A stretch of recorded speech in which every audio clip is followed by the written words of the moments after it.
नमस्कार दोस्तों, welcome to world affairs. मैं हूं प्रशांत धवन और इस वीडियो में हम बात करेंगे इस प्रश्न के बारे में कि क्या ट्विटर भारत में बैन हो सकता है या नहीं। हम ऑलरेडी देख रहे हैं कि बहुत सारे भारत के मंत्री, यूनियन मिनिस्टर्स ये अब मूव कर रहे हैं एक नए made in India Indian platform में जो ट्विटर जैसा है। नाउ फर्स्ट ऑफ ऑल आपको समझना होगा कि ट्विटर है क्या। ट्विटर एक सोशल मीडिया प्लेटफॉर्म है जैसे कि फेसबुक है, इंस्टाग्राम है, मगर ट्विटर का जो काम करने का तरीका है ये इसको बनाता है काफ़ी डिफरेंट।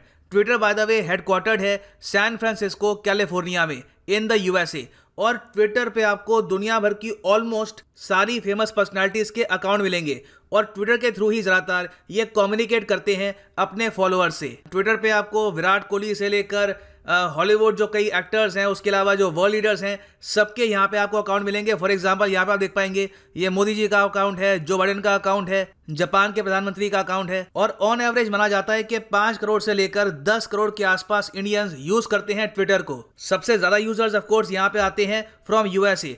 2 कंट्रीज में ट्विटर ना के बराबर फेमस है, एक तो चाइना, वहां पे तो ट्विटर बैन है, उसके अलावा रशिया में भी लोग इसको यूज करते नहीं है। व्लादिमीर पुतिन का कोई ऑफिशियल ट्विटर अकाउंट है नहीं, प्रेसिडेंट ऑफ रशिया का अकाउंट है, मगर वो काफी हद तक क्वाइट रहता है, वहां पे जरा नोटिफिकेशन आपको दिखेगी नहीं। और ट्विटर में सबसे खास बात यह है कि कम शब्दों में यहाँ पर बातचीत की जाती है। यहाँ पर कैरेक्टर लिमिट होती है 280 की, तो 280 कैरेक्टर्स में आपको अपनी सारी बात यहाँ पे कहनी होती है। आप यहाँ पे बहुत बड़ा ऐसे पब्लिश नहीं कर सकते। तो ये बात भी लोगों को पसंद आती है कि चाहे वर्ल्ड लीडर्स हो, मिनिस्टर्स हो, वो कम शब्दों में अपनी पूरी बात यहाँ पे दुनिया के सामने रख पाते हैं। अब हाल ही में अगर हम देखें तो ट्विटर काफी कंट्रोवर्सी में भी है इन इंडिया। ये देखा गया है कि बहुत सारे कैंपेन शुरू हो चुके हैं आज के समय इंडिया के अगेंस्ट ऑन ट्विटर, और इसलिए भारत सरकार ने ट्विटर को यह कहा कि बहुत सारे अकाउंट है ट्विटर पे जो भारत के बारे में गलत इंफॉर्मेशन फैला रहे हैं, वो लोग यहाँ पे प्रमोट कर रहे हैं खालिस्तान का आइडिया। और ज्यादातर क्या हो रहा है आज के समय, बहुत सारे पाकिस्तान बेस्ड ग्रुप्स हैं, वो ऐसा एक अकाउंट बना देंगे जहां पे प्रोफाइल फोटो पे लिखा होगा खालिस्तान और फ्रीडम वगैरह, और जो अपनी लोकेशन है वो छुपा देंगे,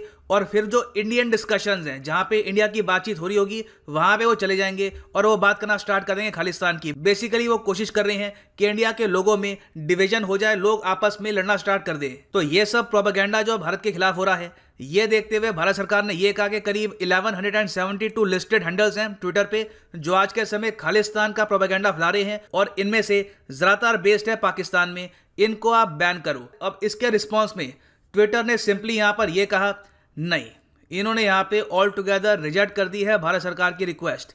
इन्होंने ये कहा है the tweets must continue to float, मतलब कि ये अभी के लिए भारत सरकार के कहने पर किसी अकाउंट को बैन नहीं करेंगे अपने प्लेटफॉर्म पे। ये कह रहे हैं हम मानते हैं फ्री और ओपन एक्सचेंज ऑफ इंफॉर्मेशन पर, और इसका एक ओवरऑल पॉजिटिव इंपैक्ट पड़ता है ग्लोबली। और आगे इन्होंने ऐड किया कि जो अकाउंट हमारे हिसाब से गलत इंफॉर्मेशन स्प्रेड कर रहा होगा उसको हम ब्लॉक करेंगे अपनी गाइडलाइंस के हिसाब से। आप हमको नहीं बताएंगे कि किस अकाउंट को ब्लॉक करना है, किसको ऑपरेट करने देना है। और इस जवाब के बाद ट्विटर के आज के समय जो सीईओ हैं जैक डॉर्सी, इन्होंने भी एक स्टेटमेंट दी। इन्होंने क्या किया कि अपने अकाउंट से, इनका भी पर्सनल अकाउंट है ट्विटर पे, जैसे फेसबुक पे आप जाएंगे वहां पे मार्क जकरबर्ग का भी अपना अकाउंट होगा, तो इनका भी अपना अकाउंट है यहाँ पर। तो इन्होंने अपने अकाउंट से कई ट्वीट्स लाइक करी जो वहां पे बात कर रही थी फार्म प्रोटेस्ट की और भारत सरकार की। इसमें से एक ट्वीट ये भी थी जहां पर वॉशिंगटन पोस्ट की एक जर्नलिस्ट कैरन आटिया ये स्टेटमेंट दे रही थी कि रिहाना की हाल ही में जो ट्वीट थी उसने पूरी भारत सरकार को हिला डाला। ये इनकी ट्वीट थी, Rihanna has the Indian government shook, और इस ट्वीट को लाइक कर दिया यहाँ पर जैक डॉर्सी ने। और ट्विटर पे देखो, जब आप एक ट्वीट को लाइक करते हो, फॉर एग्जांपल यहाँ पे आप देखोगे नीति आयोग का ये ट्विटर पेज है, अब यहाँ पर ये इनकी पोस्ट है, इसको आप अगर लाइक करते हो ना तो आपकी प्रोफाइल पे जो फीड होता है वहां पर भी दिखता है कि आपने ये जो यहाँ पर पोस्ट थी इसको लाइक किया है। तो इन्होंने दुनिया को एक तरीके से मैसेज सेंड कर दिया कि मैं कहाँ पे खड़ा हूँ, मैं फ्री स्पीच को सपोर्ट करूंगा, और अगर कोई भारत सरकार के खिलाफ बोलेगा उल्टा मैं तो उसको और बढ़ावा दूंगा। अब रिहाना की ट्वीट के रिस्पॉन्स में भारत सरकार ने क्या स्टेप्स लिए, इस पर मैं वीडियो ऑलरेडी बना चुका हूं। किस तरीके से विदेश मंत्रालय ने एक कैंपेन स्टार्ट किया वो सब मैं कवर यहां पे कर चुका हूं। अब यहाँ पे हम देख रहे हैं कि बहुत सारे जो मिनिस्टर्स हैं भारत सरकार में जिनके अकाउंट है ट्विटर पे, अब ये अपना अकाउंट खोल रहे हैं एक मेड इन इंडिया ऐप पर, जो आप कह सकते हैं काफी हद तक इंस्पायर्ड है ट्विटर से। इस ऐप का नाम है कू ऐप। ये एक मेड इन इंडिया ऐप है और ये काफी हद तक ट्विटर जैसी है। यहाँ पर भी आप ट्वीट कर सकते हैं, लाइक कर सकते हैं, यहाँ पे आप फॉलो कर सकते हैं लोगों को, और इवन जो इनका लोगो आप अगर देखोगे तो ये ट्विटर का लोगो है, ये चिड़िया है, और ये यहाँ पे है कू ऐप का लोगो। इंडियाज आत्मनिर्भर ऐप। अब क्या हो रहा है कि बहुत सारे लोग धीरे धीरे यहाँ पर शिफ्ट कर रहे हैं ट्विटर से। इसमें ना सिर्फ इंडियन पॉलिटिशियंस हैं, कई मीडिया हाउसेज हैं, कई जर्नलिस्ट हैं, ये भी अब ओपनली अपने ट्विटर पे कह रहे हैं कि मैं अब यहाँ पर कू ऐप पर भी हूँ, यहाँ पे आप मुझे फॉलो कर सकते हैं। फॉर एग्जाम्पल यहाँ पे आप देखोगे ये एक ट्वीट है ट्विटर पर पीयूष गोयल साहब की। ये यहाँ पर कह रहे हैं कि connect with me on Indian micro blogging platform for real time exciting exclusive updates, और ये यहाँ पे लिखा हुआ है कू ऐप के बारे में। और यहाँ पे आप देख पाओगे ये है kooapp.com। जी हाँ, इसकी वेबसाइट भी है kooapp.com करके, और इसकी ऐप भी है गूगल प्ले स्टोर पर। तो ये यहाँ पे आप देख पाओगे ऑलमोस्ट सेम जो इसकी लुक है ट्विटर जैसी है, बस थोड़ा कलर अलग है। ट्विटर में आपको ज़रा ब्लू मिलेगा और यहाँ पे फोकस करते हैं ज़रा येलो पर, और बाकी जो भी इनकी पोस्ट है सेम आपको यहाँ पर मिलेगी। और यहाँ पर भी आप लाइक कर सकते हो, मेंशन कर सकते हो लोगों को। तो इस तरीके से बहुत सारे इंडियंस तेज़ी से अब माइग्रेट कर रहे हैं from Twitter to Koo app. So अब यहाँ पे क्वेश्चन आता है कि क्या भारत सरकार तैयारी कर रही है ट्विटर पे बैन लगाने की, क्योंकि ये जो यहाँ पे माइग्रेशन है ये तेज़ तभी हुई है जब से यहाँ पे जैक डॉर्सी ने कहा है कि हम भारत सरकार की नहीं सुनेंगे, जो अकाउंट हमको लगेगा बैन करने चाहिए वही हम बैन करेंगे। तो मैं कहूँगा देखो इसकी पॉसिबिलिटी कुछ हद तक है, क्योंकि सरकार ने एक ऑर्डर के अंडर कहा था कि ये अकाउंट आप बैन करो, अगर आप इनको बैन नहीं करोगे तो हम इसके ऊपर एक्शन लेंगे।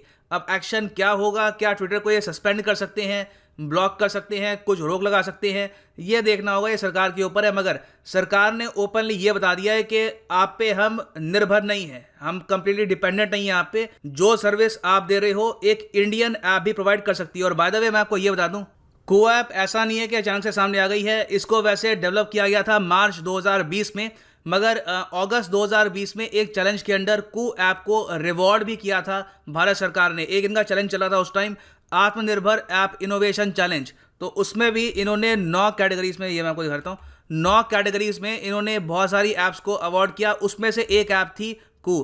तो इसको देखो प्रमोट भारत सरकार काफ़ी लंबे समय से कर रही है। अब हम देख रहे हैं कि फाइनली जब ट्विटर आप कह सकते हैं ऑलमोस्ट डिफाइंड हो गया है, तब हम देख रहे हैं कि जो मिनिस्टर्स हैं हमारे अब ये माइग्रेशन कर रहे हैं फ्रॉम ट्विटर टू कू। ना क्वेश्चन यहाँ पर यह आता है कि क्या ये करना चाहिए, क्या ये लॉन्ग टर्म के लिए ठीक है। अगर ट्विटर इंडिया में बैन होता है तो क्या इससे इंडिया को बेनिफिट होगा? देखिए लॉन्ग टर्म में तो हमको नुकसान होगा, क्योंकि आपको समझना होगा इवन दो ट्विटर की जो पॉलिसीज है आज के समय थोड़ी सी अजीब सी हैं, मगर हमको ये भी एक्सेप्ट करना होगा कि ट्विटर से पूरी दुनिया जुड़ी हुई है। एक्सेप्ट आप अगर बात करो रशिया चाइना के, ऑलमोस्ट आप देखो तो सारी दुनिया यहाँ पे आपको मिलेगी। आपस में कम्युनिकेट करने का बहुत अच्छा प्लेटफॉर्म है, नॉर्मल कॉन्वर्सेशंस के लिए नहीं मगर आइडियाज शेयर करने का, अपने थॉट शेयर करने का काफ़ी अच्छा प्लेटफॉर्म है। तो अगर इंडिया से ट्विटर बैन होता है तो इससे इंडिया को लॉन्ग टर्म में नुकसान ही होगा मैं कहूंगा, और दुनिया से थोड़ा बहुत हम कट भी जाएंगे। तो यहाँ पर हमको सोचना होगा इन द लॉन्ग रन कि क्या ट्विटर को इंडिया में बैन करना चाहिए या नहीं। तो इसके बारे में लिखिएगा आप लोग कमेंट सेक्शन में, मैं जानना चाहूंगा आपका ओपिनियन। और मैं ये ऐड कर दूं कि आप अगर यूपीएससी प्रीलिम्स 2021 के लिए प्रॉपर्ली प्रिपेयर करना चाहते हैं तो अनअकैडमी की वेबसाइट unacademy.com या फिर अनअकैडमी ऐप से आप परचेज कर सकते हैं यूपीएससी कोर्स। सिंपली यहाँ पर क्लिक करो गेट सब्सक्रिप्शन, और यहाँ पे आप परचेज कर सकते हैं 6 मंथ कोर्स एज वेल, ताकि जो आने वाले प्रीलिम्स हैं उसके लिए प्रॉपरली आप प्रिपेयर कर पाओ।